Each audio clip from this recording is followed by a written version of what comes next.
반갑습니다. 제가 말이 굉장히 빠른데 또한 제가 말이 굉장히 길게 많이 합니다. 그래서 오늘은 시간도 제가 항상 너무너무 말을 길게 해서 특별히 신경을 쓰고 시간 안에 끝내려고 하는데 얼마나 많이 빨라질지 저도 잘 모르겠습니다. 좀 양해 미리 부탁드리고요.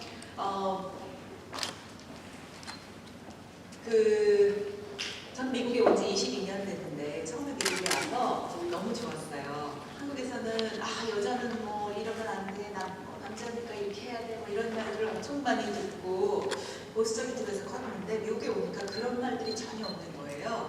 그야말로 여자가 상관한 나라인 거예요. 그래서 처음에는 유학 와서 딱 학위만 따갖고 한국 가려고 왔는데 살아보니까 좋아요. 그래서 한 1년만 더 있다 가자, 1년만 더 있다 가자 하다 20년을 넘게 살았는데 너무 처음엔 좋았던 이 나라가 한 해 한 5년, 6년, 7년, 8년 넘어가면서 이제 귀가 트이잖아요. 처음에 왔을 때는 뭐 그냥 대충 뭐 라라라락 하고 얘기하면 그 중에 누가 갔다 먹었다 이 정도만 알아듣다가 이제 좀 오래되니까 뉘앙스도 알아듣고 막 이런 상황이 되니까 오히려 기분 나쁜 상황들이 자꾸 생겨요.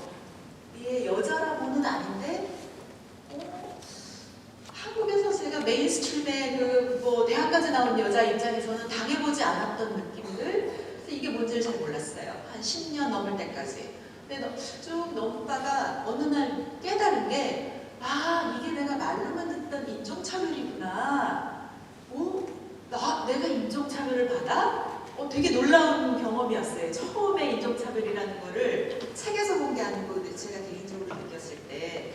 그래서 이제 관심을 갖고 이것저것 책을 읽고 그러다 보니까 이 나라의 그 인종차별의 역사가 흑인에게만 있었던 것이 아니고 피부색이 나처럼 헛구무리한 이런 사람들에게도 있었던 것이구나. 그리고 그것들이 법과 정부의 정책으로 시행이 됐던 나라고 현재도 그런 일들이 진행이 되고 있구나 하는 것을 점점 알게 됐어요. 그래서 그러면 이거에 대해서 우리 한국 커뮤니티가 흑인들처럼 단결을 해서 이런 걸 뭉쳐나가면 좋겠구나 이런 생각을 했는데 그게 참 어려운 거예요. 왜 어려운가 쭉 생각을 해봤더니 저 같은 1세들은 이게 차별인지도 모르고 당해요. 뉘앙스를 못 알아들으니까 이게 차별인지 모르고 그냥 땡큐 하고 그냥 이상한데 뭔지 모르겠는데 하고 넘어가는 상관들이 다 많고 이제 2세 아이들은 부모들이 뭐 이런 얘기를 했을 때 부모들이 저렇게 대응을 하는 거 보고 또 학교를 다닐 때는 차별이라는 거를 거의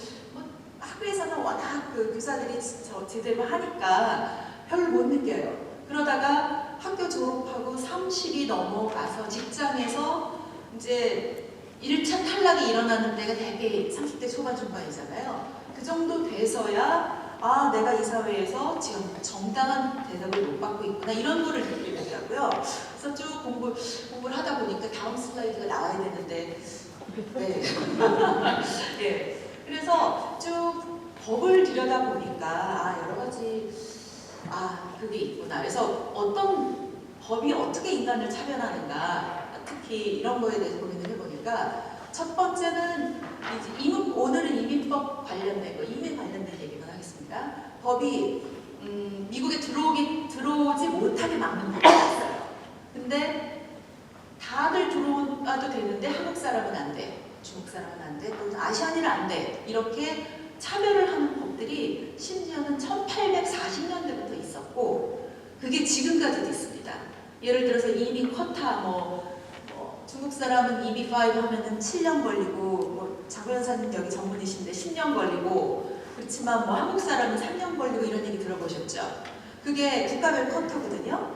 그런데 그거는 누가 정하냐? 그냥 정부에서 정하는 거예요. 다른 이유 없어요. 그런 쿼터 제도가 이민법이 처음 시작이 되기 시작했던 19세기 말부터 시작이 됩니다. 모양만 바뀌고 이름만 바뀌어서 100년 이상이 진행이 되고 있어요.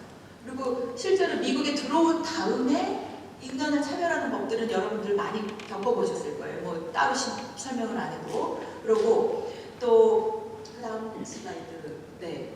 그래서 여러 가지 차별이 있고 또 차별, 이 법을 보는 방법은 두 가지를 나눠보면 명백히 차별하는 법들이 있고 표면적으로는 중립적이지만 시행 결과가 차별적인 법들이 있어요. 그런데 요즘 세상에는 명백히 차별인 법은 참 드물어요. 드문데 트럼프 대통령이 이제 대통령이 되시고 나서 이런 법들이 다시 돌아오기 시작했어요. 명백히 차별인 법이 뭐냐면 중동 7개국 국가 출신들은 미국 입국이 불가능하잖아요. 지금 북한을 2001년 이후로 한 번이라도 방문했던 분들은 한국 국적이라도 반드시 이민 미국 대사관에 가서 비자를 받아갖고 들어오셔야 돼요. 예를 들면 이런 것들은 입국 자체를 구별하면서 동시에 명백하게 국적이나 그 사람 출신 성분이나 이런 거에 대해서 차별하는 법들이에요. 이게 어떻게 보면 되게 뭐 그런 그럴듯한 것 같지만 잘 생각해 보면 이런 차별이 없어요. 근데 우리가 제대로 이게 어떤 차별인지 어떤 법인지 잘 구별을 못하면 그냥 정부가 하는 거니까 그런가 보다 이런 느낌을 갖게 돼요.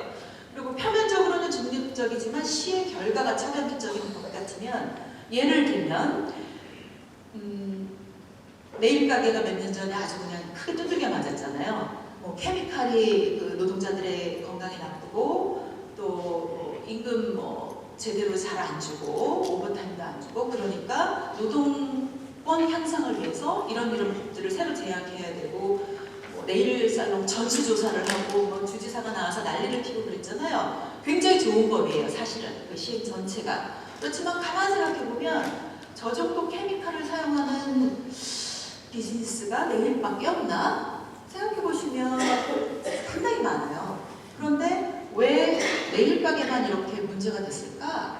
뭐 당연한 것 같지만 잘 생각해 보면 그 안에 그래? 레스토랑에는 그렇게 많은 불법 히스패닉들이 버스보이로 설거지하는 직종에 있는데 어디 레스토랑을 전체 레이드 나가갖고 막 잡았다는 얘기 별로 못 들어봤거든요.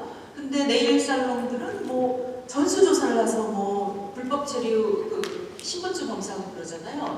이런 것들이 참 이상하다 이런 좀 생각을 하시고서 이 주변을 돌아보시면 그런 것들이 되게 많아요. 다음 거 제가 말을 막 하니까 쭉쭉 넘겨주시면 되겠어요. 그래서 이런 법들이 이제 미국 역사상 굉장히 많은데 그 첫 번째 시작은 미국 헌법 1790년에 이제 발효가 되는 미국 헌법 레티피케이션이 그 정도에 됐거든요.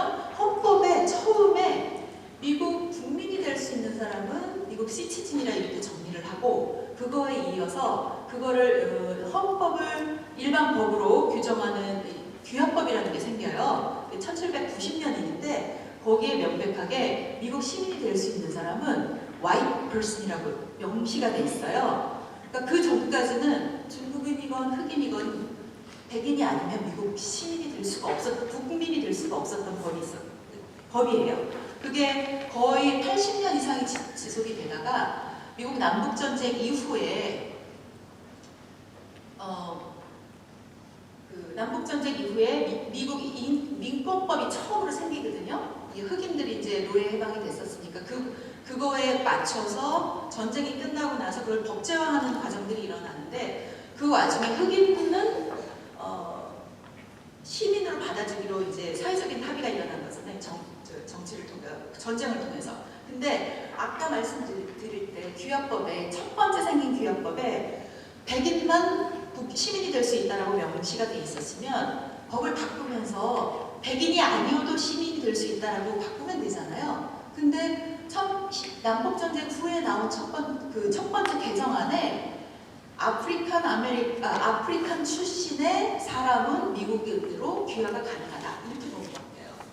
그 말은 백인은 되고 아프리카 출신은 되고 너무 명백하게 그러면 아시안, 중동에서 온 사람 이런 사람들은 미국 국민이 될 수 없다고 돌려쓰기 하는 식으로 해서 법이 바뀌면서 아시아는 미국 국민이 될 수가 없어요. 근데 국민이 되고 마냐 하는 거는 너무 중요한 것이 투표권이 있고 없고잖아요. 투표권이 없으면 정치인들한테 대접을 제대로 못 받거든요. 존재하지 않는 거랑 거의 비슷해요. 한 나라에서. 근데 투표권이 없는 그냥 체류자로만 머물게 되니까 그 아시안들의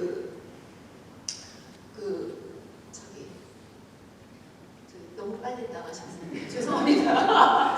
예, 처음에 홈스테이까지만 다시 한번 뒤로 가주세요. 예, 그렇게 돼서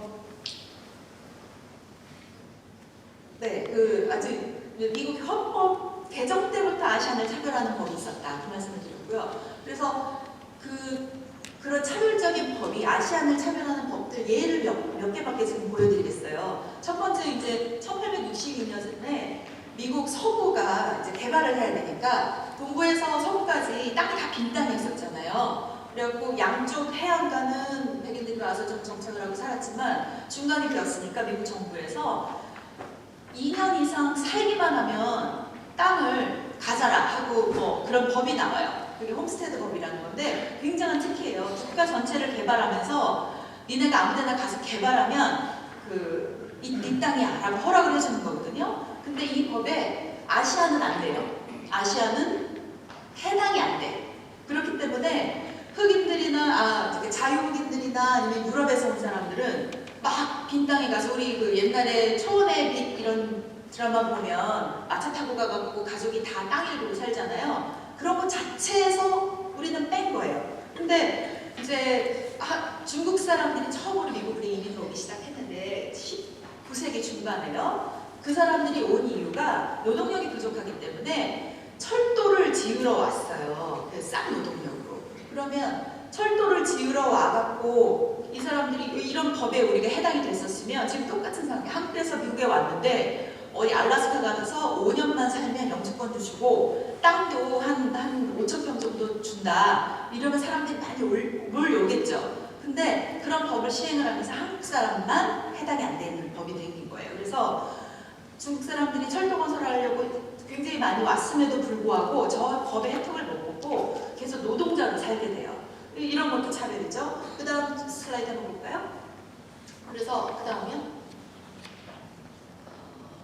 그래서 1870년에 이때는 언제냐면 이태리가 통일이고 처음으로 통일이 적대친 되거든요. 이태리가.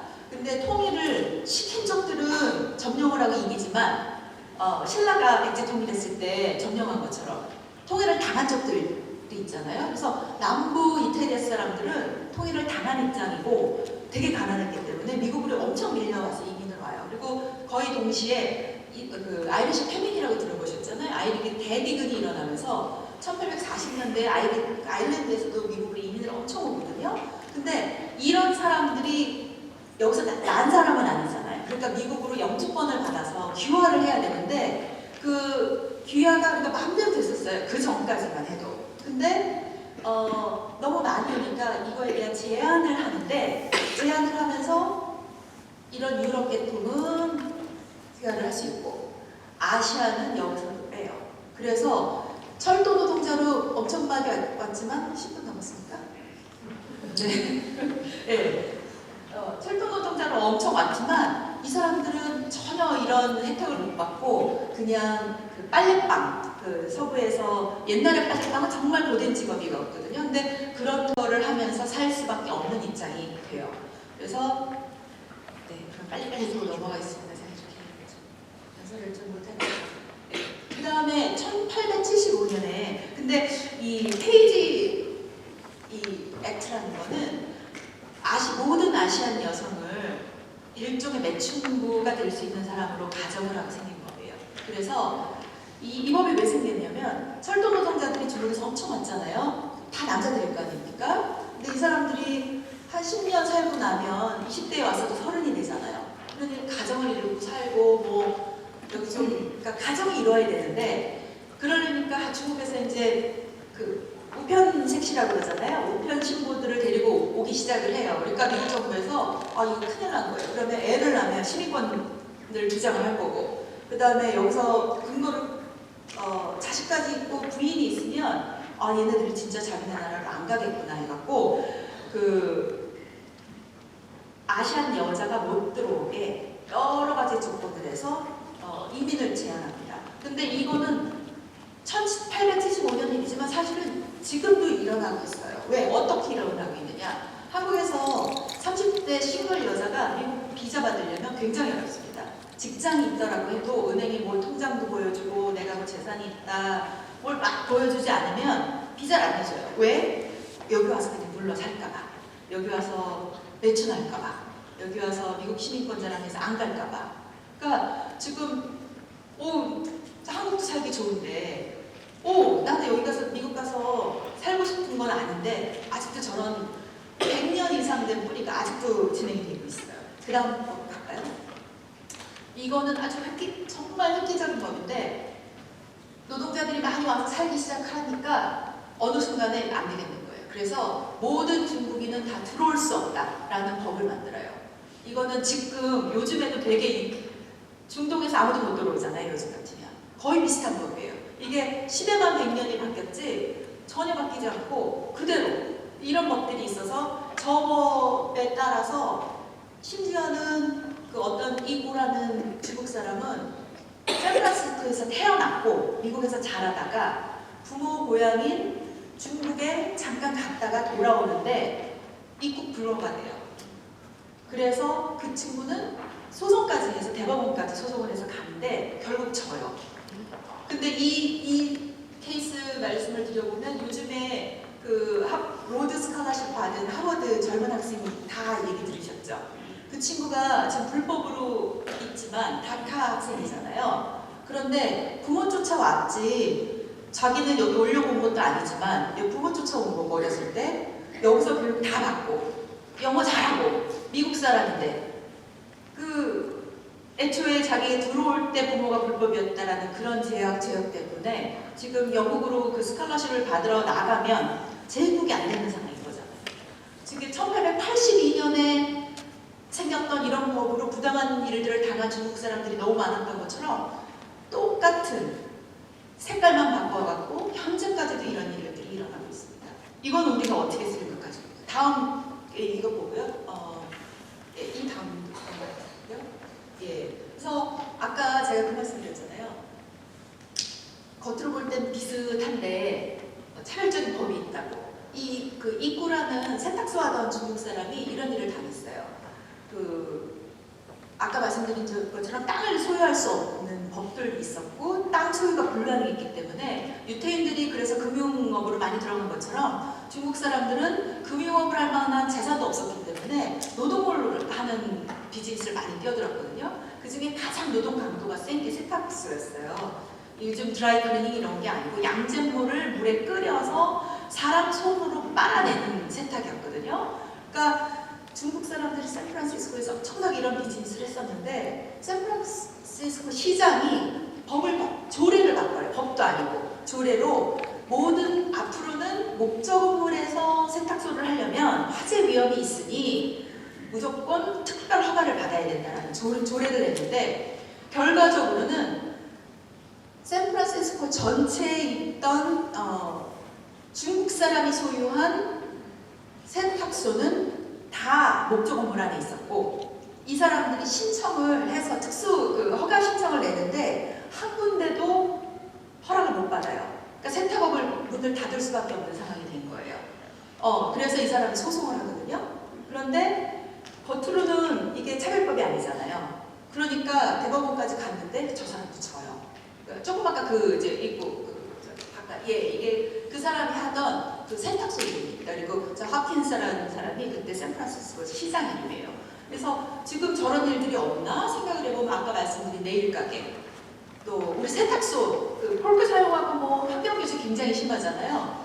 환경규제 너무 좋은 얘기인데 생각해보면 저거 말고도 세탁소 말고도 환경 문제 될 만한데 되게 많아요. 하다못해 뉴저지 미국 같으면 쓰레기 재활용 규제를 안 하잖아요. 그냥 막 뒤집어 싸서 버리면 그거를 분리수거하게 하는 게 차라리 환경에 더 중요할 것 같고 쓰레기 과대포장 못하게 하는 게 더 중요할 것 같은데 엉뚱하게 세탁소만 두드려 잡아서 지금 한 10년 넘게 그런 일들이 벌어지고 있어서 지금 세탁소를 폐업을 하고 싶어도 그 인바이러먼털 클리닝 하는 값이 너무 비싸기 때문에 폐업을 못 하시는 분들이 참 많아요. 그래서 은퇴 자체를 못 하시는 분들 제가 개인적으로 알거든요. 그러면 이게 너무너무 좋은 얘기인데 과연 저게 괜찮은 것인가 이런 생각을 안 할 수가 없어요. 지금 제가 오늘도 또 이렇게 너무 초반에 얘기를 길게 해갖고 뒤에 많이 얘기가 있는데 이 정도에서 끊어야 되겠고요. 이 아시안을 차별하는 법들이 뭐가 있느냐는 이 책자에 보시면은 간략하게 소개가 돼 있어요. 그거를 보시면 심심하실 때 한 번씩 보시면 많이 이제 재미도 있고 우리가 이런 상황에서 지난 150년 이상의 역사가 있구나 아시안 차별이 이런 거 좀 알아주시면 좋을 거고요. 맨 마지막 슬라이드 한번 보여주시겠어요?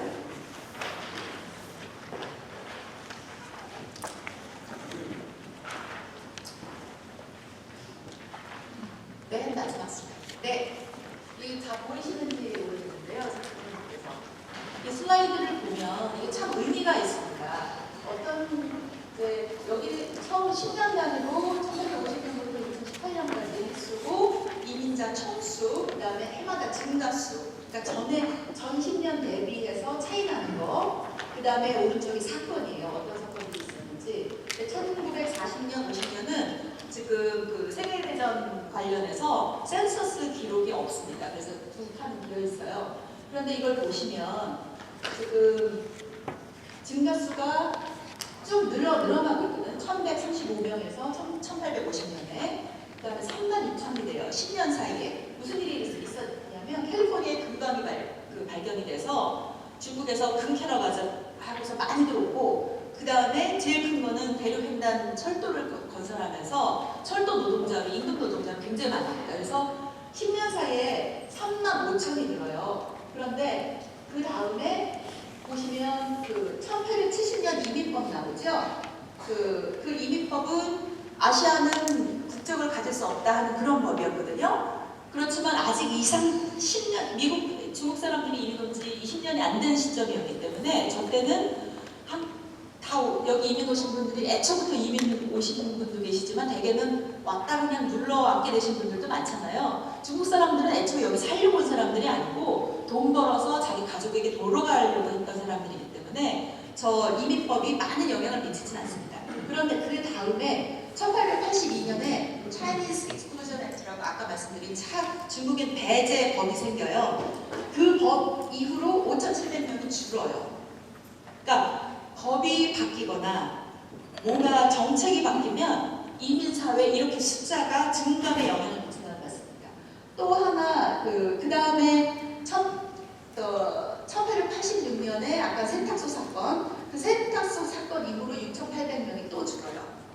왜 세탁소 사건은 중요한 사건이냐면 여기 있는 거를 괴롭히진 않는데 이민법으로 먹고 사는 거를 좋은 방법이에요. 세탁소 하던 거를 할 수 없게 되니까 먹고 살 수 없는 방법이 없으면 사람들이 그래도 가족 있는 곳으로 돌아갈 수밖에 없는 상황이 되는 거잖아요. 이렇게 어떤 상황들이 우리는 잘 인식을 못하는 상황들이 일어나면 결과적으로는 인구수가 늘거나 줄거나 하는 이런 상황들이 벌어지고 있거든요. 근데 우리 현재 상황에서도 잘 보시면 우리가 지금 한국의 IMF가 터지고 나서 유학생 수가 확 줄었잖아요. 90년대 막 올라오다가 그러고 나서 한 동안 32가에 한인 식당들이 안 된다고 난리였었거든요.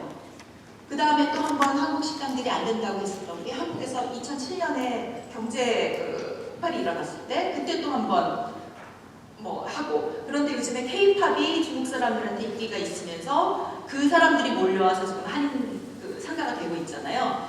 이런 것들을 보시면 지금 불체자들 니네 불법으로 왔는데 내가 쟤네들을 왜 도와줘야 돼? 나는 영주권 10년 어디서 식당에서 일해서 받았는데 나는 돈 얼마 주고 투자이민에서 왔는데 내가 쟤네들을 왜 도와줘야 돼? 이렇게 생각을 하시면 굉장히 단견으로 보시는 거예요. 쟤네들이 있어서 우리 식당에 와서 밥을 먹어주고 저 사람들이 우리 세탁소에서 세탁을 해주고 저 사람들이 뭘 해주기 때문에 우리 코리안 커뮤니티 전체가 서바이벌이 가능한 거거든요. 많은 분들이 지금 한국 경제, 지금 코리안 아메리칸들의 경제 상황만으로는 지금 안 돌아갑니다. 그 정도입니다. 그래서 중국 사람들이 도와주고 있기 때문에 돌아가는 부분이 되게 많거든요. 그래서 빨리 끝내야 되는데 1분 안에 끝내겠습니다. 법은 두 가지 종류가 있어요. 윤리를 규제하는 법이 있고 어떤 법이냐면 살인하지 말라, 도둑질하면은 감옥 간다, 또 뭐 강간하지 말라, 이런 거는 다 윤리와 도덕에 관한 것, 규정들을 법으로 법제화시킨 거고, 연금은 65세부터 받는다. 뭐 퇴직할 때는 뭐 정부에서 2,500불씩 몇십 년 된 사람은 뭐 돈을 준다. 이런 거는 윤리하고는 전혀 상관없이 그냥 사회가 돌아가기 위해서 규칙을 세운 법들이에요. 그런데 우리가 지금 그 불체자들을 만들어내는 이민법이라는 거는 앞에 말씀드린 윤리하고는 전혀 상관이 없는, 사회가 이렇게 돌아가야 되기 때문에 인위적으로 정해놓은 법일 뿐이에요. 그런데 그 법을 정하는 사람들이 누구냐 보면 아시안들은 아니거든요.